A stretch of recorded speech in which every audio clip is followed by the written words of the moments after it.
Hello, my name is Felicity, and I'm 35 years old. Recently, I went through a divorce that caught me completely off guard. I had always believed my marriage was the happiest chapter of my life, but as I reflected on everything, I realized it was far from perfect. Numerous issues contributed to its downfall. Let me take you back to how it all began. I first met Axel through a mutual friend, and we immediately hit it off.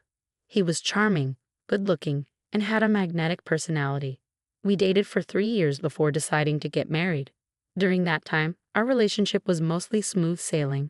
We shared similar values and made compromises for each other. However, one major challenge came from Axel's parents, Millie and Thiago, who were difficult from the start. Our first meeting was uncomfortable. When I arrived at their house for dinner, I noticed only 3 plates on the table for them and Axel. I felt confused and embarrassed, but tried to brush it off. Throughout the evening, they made little effort to be welcoming, and Axel remained silent. In hindsight, this should have been a warning sign.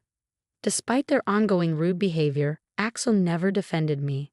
After that uncomfortable dinner, I waited for him to acknowledge what happened, but he never did. Eventually, I confronted him. "I need to talk about last night," I said. Axel sighed. "I'm going to sleep," he muttered, acting as if I was overreacting. Frustrated, I pushed back. "You let them treat you that way without saying a word. You expect me to disrespect my parents in their own home." He shot back. "I'm not asking for that," I replied, but a heads up about how they act would have helped. "They have their ways," he said defensively. Speaking up would have been disrespectful. "Are you really justifying this?" I asked, hurt. "Don't you care how they made me feel?" "Can we not do this right now?" he said. "Good night." And with that, he walked away, leaving me stunned. I hoped he was just embarrassed, but deep down, I felt empty. The next morning, he acted as if nothing had happened. I was still upset, so I gave him the silent treatment for a week, waiting for an apology that never came. Eventually, I let it go, not wanting to jeopardize our relationship. After that, we avoided his parents completely, only seeing them again at our wedding. I made a point to steer clear of them, interacting only when necessary. At the reception, they asked about our honeymoon plans. When we mentioned Hawaii, they suggested an overseas trip instead, one they would fund, under the condition that they came with us. Though Paris sounded exciting, it wasn't what I had envisioned. Wanting some space, I excused myself, feeling uneasy. Wasn't a honeymoon supposed to be just for the couple? Hawaii may not have been as extravagant as Paris, but it was a dream destination for me. What hurt the most was that Axel had already accepted their offer without even discussing it with me. I tried to shake it off and enjoy the evening, but the mood was ruined. The next morning, I brought it up. "I want to talk about the honeymoon," I said. "It's not about where we go, but the fact that you didn't involve me in the decision." Axel shrugged. "My parents made a great offer. Paris is amazing." "I'm not saying no," I said. "But shouldn't we have chosen together?" "Stop overthinking it," he dismissed me. "You're ruining a good opportunity." Feeling defeated, I went along with it, despite my reservations. A month later, we met Millie and Thiago at the airport, where they greeted me unusually warmly. At first, I thought they had changed, but it didn't last. During the first week in Italy, they gradually returned to their old ways. They criticized my clothes, making snide comments about my fashion choices. Some days, they deliberately excluded me from outings, claiming my outfits were embarrassing. The more this happened, the more isolated I felt. By the second week, they started making remarks about my weight and diet. If I ordered anything beyond a salad, Millie would make passive-aggressive comments, despite eating rich meals herself. Axel, instead of supporting me, either ignored them or chuckled along. I counted down the days until I could go home. The vacation became miserable, and Axel's indifference made it worse. I wanted to talk to him about it, but every attempt was met with avoidance or dismissal. On our final day, I took charge of gathering our travel documents.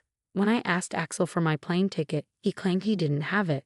It struck me as odd, but after everything I had endured, I was too drained to react. I went to Millie and Thiago's room to ask about it. "Axel, Thiago, and I leave in 3 hours," Millie said casually. Panic set in. "What about my ticket?" I asked. "Oh, we forgot to buy it," she responded nonchalantly. I couldn't believe what I was hearing. "How do you forget something so important?" She waved me off. "You can buy one separately." I was livid.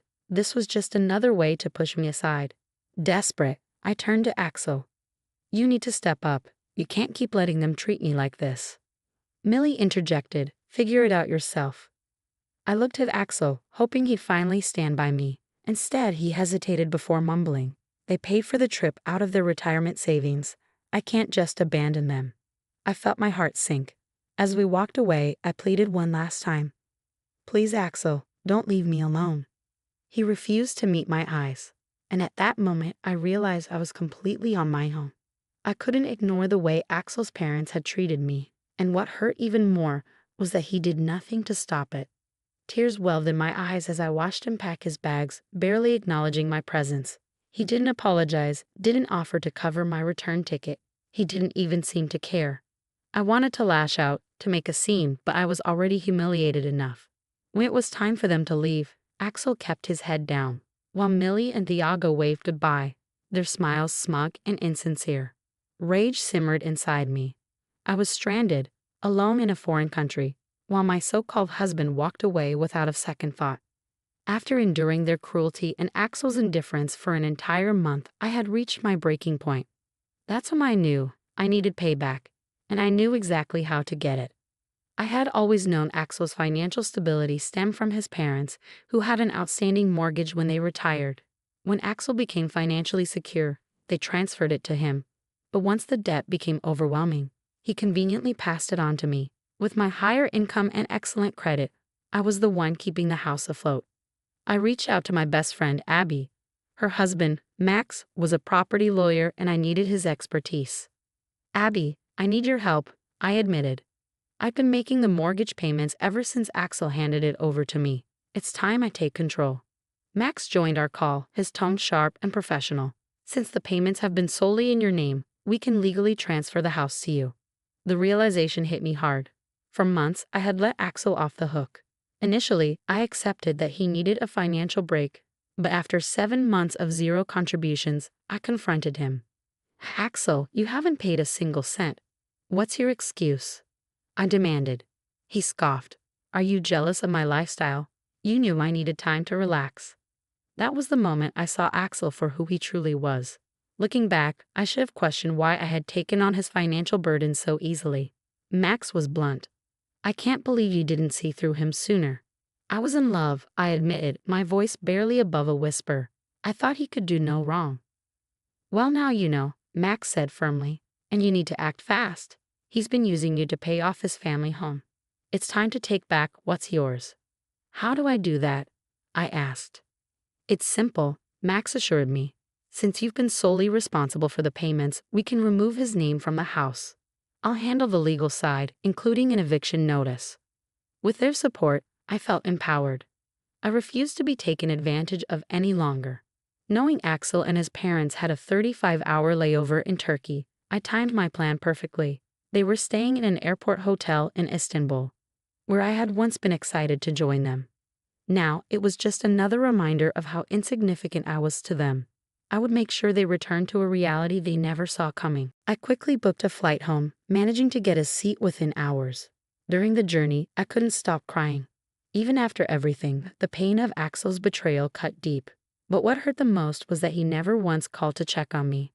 The thought of evicting them gave me a brief sense of satisfaction. They'd be forced to squeeze into our shared apartment, which coincidentally had its lease expiring in a month. Any lingering sympathy I might have felt vanished when I remembered how easily they had abandoned me. If they had no problem leaving me behind, I had no problem making sure they had nowhere to return to. As soon as I landed, I checked Axel's flight status. They still had 3 hours before departure. Running purely on adrenaline, I drove straight to Millie and Thiago's house. Using the spare key hidden under the doormat, I stepped inside. A surge of determination washed over me. This place was mine now, and I was going to make sure they knew it. Next, I contacted a top divorce attorney and scheduled an urgent appointment.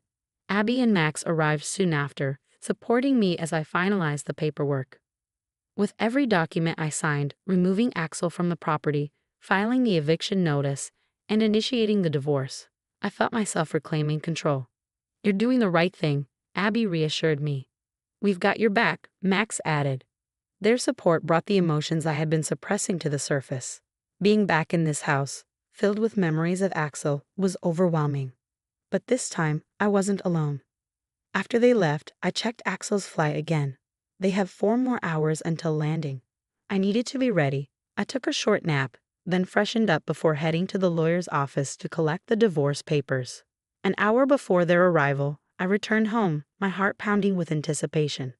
When they finally walked through the door, Axel's face twisted in confusion.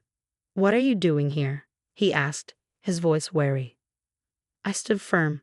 "This is my house now. I've been paying the mortgage for the past year. You all need to leave." Millie gasped. "What?" Axel stammered. "That's not possible. I was handling everything." I cut him off. "No, Axel. You weren't.